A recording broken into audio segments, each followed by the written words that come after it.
জান্নাতে যাওয়ার জন্য একটা নেকির দরকার, একটা নেকি। আর একটা নেকির জন্য কিয়ামতের মাঠে লোক পাগল হবে। আল্লাহ বলবে যা একটা নেকি নিয়ে আয়, তোকে জান্নাত দেবো। আল্লাহ তুমি এত দয়ালু, একটা নেকি নিয়ে এলে জান্নাত। এর ওর কাছে আত্মীয় স্বজনদের দেখা হয়, যাকে যায় ফিরিয়ে দেয়।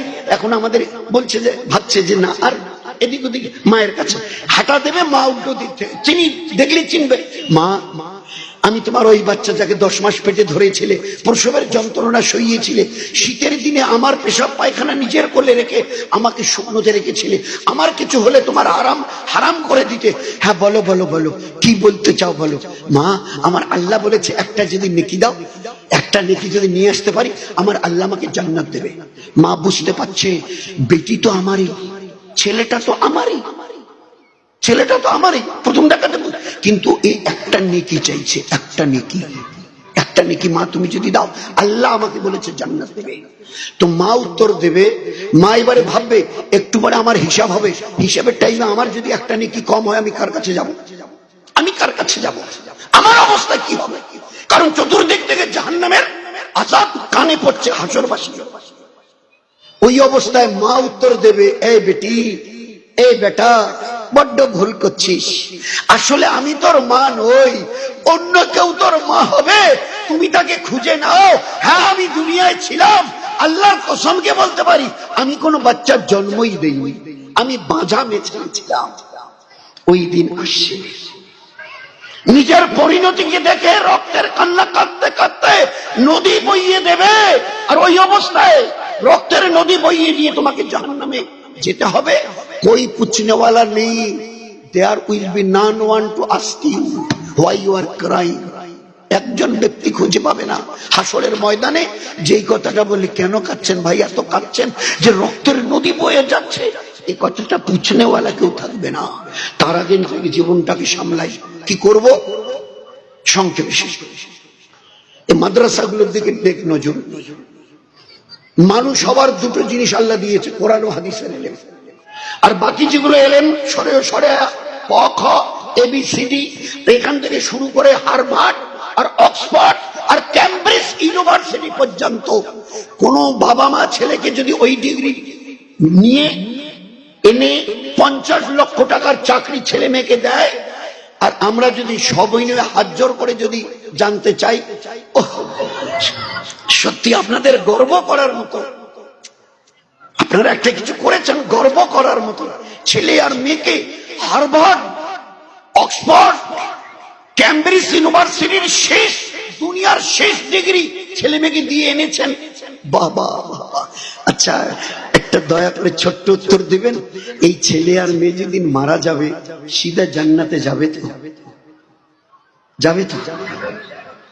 হিম্মত নেই, গোটা দুনিয়াওয়ালাদের হিম্মত নেই কথা বলে যে আমার এই ছেলে মেয়েকে অক্সফোর্ড, হার্ভার্ড, ক্যামব্রিজ ইউনিভার্সিটির ডিগ্রি দিয়েছি, মরণের পরে সিধা জান্নাতে যাবে। হিম্মত নেই বলা, কারণ আল্লাহর নবীর একদম মজবুত হাদিস, মান ক্বালা লা ইলাহা ইল্লাল্লাহ দাখালাল জান্নাহ, যার কাছে ঈমান আছে সে জান্নাতে যাবে, যার কাছে ঈমান নেই তার জান্নাতে তার সঙ্গে কোনো সম্পর্ক নেই। তো এই সরসরা থেকে যা শিখেছে, কোথাও আল্লাহ এই শব্দটা কোথাও নেই। গোটা সিলেবাস সরসরা থেকে ওই কোথাও আল্লাহ শব্দ নেই। আর যার এক একটা করে অক্ষর নেকি দিয়ে, আজর দিয়ে, নূর দিয়ে, হেদায়েত দিয়ে ভরা। এই জন্য এর দিকে ধ্যান দিই। মা বোনদের কাছে আমার শেষ অনুরোধ, আল্লাহকে চিনি, চেনার মতো, তার সঙ্গে আমরা এবং মায়েরা 5 ওয়াক্তের নামাজ আমাদের বাড়ির 10 বছর থেকে উপরে ছেলে আর মেয়ে যা আছে সবাই নিয়ত করে নেই আমাদের বাড়ির, এরপরে আর কেউ বেনামাজি থাকবে না ইনশাআল্লাহ। ভাই নিয়ত করতে পারবো ইনশাআল্লাহ? আমরাও নিয়ত করি, মা বোনেরাও নিয়ত করুন। এই ছিল সাহাবাদের জীবন। একটা 10-11 বছরের মেয়ে বাচ্চা খুঁজে পাওয়া যায়নি যে 1 ওয়াক্তের নামাজ কাজা করেছে। একটা মেয়ে খুঁজে, একটা ছেলে 10-12-15 বছরের খুঁজে পাওয়া যায়নি সাহাবা। তো 5 ওয়াক্তের নামাজ রোজ আমাদের বাড়িতে আমরা এবং মা বোনেরা কোরআনে পাকের তেলাওয়াত প্রতিদিন, কোনদিন যেন বাদ না যায়। দয়ার নবী বলতেন, যে বাড়িতে রোজ কোরআন তেলাওয়াত হয় ওই বাড়িতে রহমত আর বরকত আল্লাহ দান করে। ফজর আর আসরের পরে 3 তাসবিহাতের পাবন্দি করি। 4 নিজের জবানের হেফাজত করি। গীবত, শিকায়েত, পরনিন্দা, পরচর্চা, এগুলো হারাম হারাম হারাম হারাম।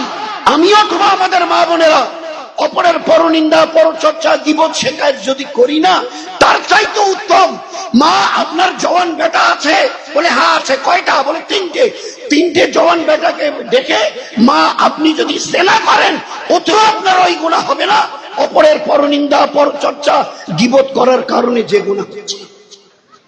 আমাদের কাছে এর কোনো জবাবই নেই যে গীবত কত বড় গুনাহ, পরনিন্দা কত বড় গুনাহ।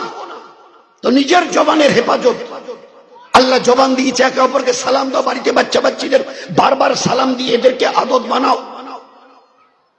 মা বোন নিজেরা শাশুড়ি, সাহাবাদের মা বেটিকে বেটি, মাকে শাশুড়ি, বউকে বউ, শাশুড়িকে একারগর করতে আসসালামু আলাইকুম, আছে মেজাজ। বাচ্চাদেরকে কোথায় কোথায় আল্লাহ আল্লাহ, এবারটা আল্লাহ বল, হাতে কিছু দিয়ে আগে বিসমিল্লাহ বল, মুখে দিবে অথবা বাচ্চার হাতে দিবে আগে বিসমিল্লাহ বল, আগে বিসমিল্লাহ বল। একটা 1 বছরের বাচ্চা দাঁড়িয়ে পেশাব করছে, দৌড়ে গিয়ে মা দৌড়, না বাবা না না না, এভাবে দাঁড়িয়ে যদি পেশাব করো আল্লাহ রাগ হবে, আমাদের বাড়ির বরকত কেড়ে নেবে। একটা মেয়ে 1 বছরের পূব পশ্চিম দিকে মুখ অথবা পিছন করে পেশাব পায়খানা করছে, মা দৌড়ে গিয়ে জড়িয়ে ধরে বলছে না মা না না, পূব পশ্চিম দিকে মুখ করে পেশাব পায়খানা করলে না আল্লাহ রাগ হয়, আমাদের বাড়ির বরকত কেড়ে নেয়। 2 দিক বাদ দিয়ে অন্যদিকে মুখ করে পেশাব পায়খানা করতে হয়, শিখিয়েছি। আমাদের বাড়িতে কেউ এলে গেলে সাহাবাদের মায়েরা বলতো তোমার নানু আসছে, খালা খালু আসছে, যাও গিয়ে সালাম দাও। 1-1.5 বছরের বাচ্চাকে আমরা শেখাতে পেরেছি।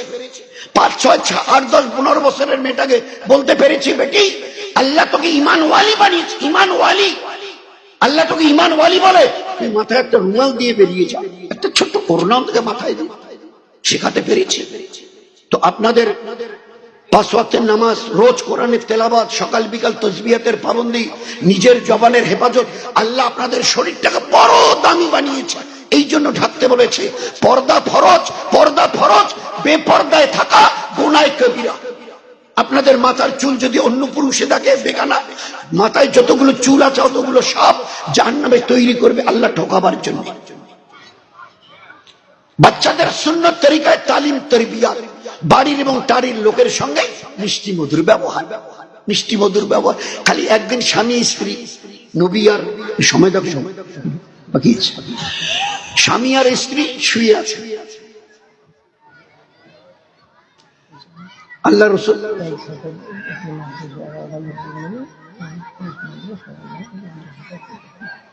তো বলা হচ্ছে যে সবাই যেন মাদ্রাসার দিকে ভেঙ্গ নজর রাখি, সবাই এটা পুরুষদের জিম্মেদারি, মা বোনের জিম্মেদারি। তো শুধু মা আয়েশা হুজুর সাল্লাল্লাহু আলাইহি ওয়াসাল্লাম স্বামী স্ত্রী শুয়ে আছে, খালি ইয়ের কি চলে বলেছে আমার ওই সতীন আছে না বুবু, বুবু ও একটু চেহারাটা খাটো, সফিয়া ওর নাম, হযরত সফিয়া রাদিয়াল্লাহু আনহা সতীন। তো বলছে আল্লাহ রাসূল সফিয়ার নামাজ না আমাদের চাইতে ভালো, ওর রোজা আমাদের চাইতে ভালো, এত তেলাওয়াত ও করে আমরা করতে পারি না, ওর তেলাওয়াত ভালো, শুধু ওর কমির মধ্যে চেহারাটা একটু খাটো। আমাদের বোন সফিয়া সতীন চেহারা। আয়েশা তুমি এটা কি বললে? এই তোমার কথাটাকে আমি যদি দরিয়ার পানিতে ফেলে দিই না, গোটা দরিয়ার পানি বিষাক্ত হয়ে যাবে। কি এমন কথাটা? এই জন্য জবানের হেফাজত, শরীরের পর্দা, বাড়ির টাড়ির লোকের সঙ্গে মিষ্টি মধুর ব্যবহার, আর যে কাজটাই করি সংসারে, রান্না করবো তো সুন্নত তরিকা কি, বাড়িতে ঝাড়ু দিব তো নবীর সুন্নত তরিকা কি, হাত পায়ের নখ কাটবো তো নবীর সুন্নত তরিকা কি, জুতা পায়ে দিয়ে খুলবো তো নবীর সুন্নত তরিকা কি। এমন কোন জীবনের কাজ নেই আমাদের, 24 ঘন্টার সংসার জীবনের এমন কোন কাজ নেই যে কাজটাকে আল্লাহ ইবাদত বানায়নি, এমন কোন কাজ নেই যে কাজটাকে আল্লাহ ইবাদত বানায়নি। শুধু একটু জানতে হবে আর জেনে করতে হবে। এই জন্য এই মাদ্রাসা, এই জন্য এর জন্য 3টে কাজ, খুব দিল থেকে দোয়া, আল্লাহ এই মাদ্রাসাগুলো যাতে সেইভাবে চলে, তোমার দিনকে দুনিয়াতে প্রত্যেকের মধ্যে বাকি রাখবার জন্য আল্লাহ সর্বদিক থেকে এর মদত করো। 2 যখন যেখানে যেরকম প্রয়োজন হয় অর্থ করি দিয়ে একটু সাহায্য করি। 3 নিজেদের বাচ্চা বাচ্চাকে দেওয়ার চেষ্টা করি। আত্মীয় স্বজনের বাচ্চাদেরকে কালেকশন করে দিই, তো তিনটা কাজ করি আর দোয়া করি আল্লাহ যেন এই মাদ্রাসাগুলোকে সেইভাবে চলবার পুরো তরতিব আল্লাহ দুনিয়াতে কায়েম করে। আমাদের নবী বলতেন আল্লাহ দুটো জিনিস দিয়ে আমাকে দুনিয়ায় পাঠিয়েছে, একটার নাম হচ্ছে ইলম, একটার নাম হচ্ছে হেদায়েত। চেষ্টা করবো ভাই ইনশাআল্লাহ, সবাই চেষ্টা করবো ইনশাআল্লাহ। এর জন্য দিল থেকে দোয়া, মেহনত, আর যখন যেরকম একটু অর্থকরীর প্রয়োজন হবে ঘর দরজা এটা ওটা, আর যার যেরকম ইস্তেদাদ আছে আমাদের জন্য আল্লাহ করার জন্য তৌফিক দেয়। এর জন্য আমরা সবাই দিল খুলে এর জন্য দোয়া চাইবো, করবো চেষ্টা ইনশাআল্লাহ। আসসালামু আলাইকুম ওয়া রাহমাতুল্লাহি ওয়া বারাকাতুহু ওয়া আখির দাওয়ানা আনিল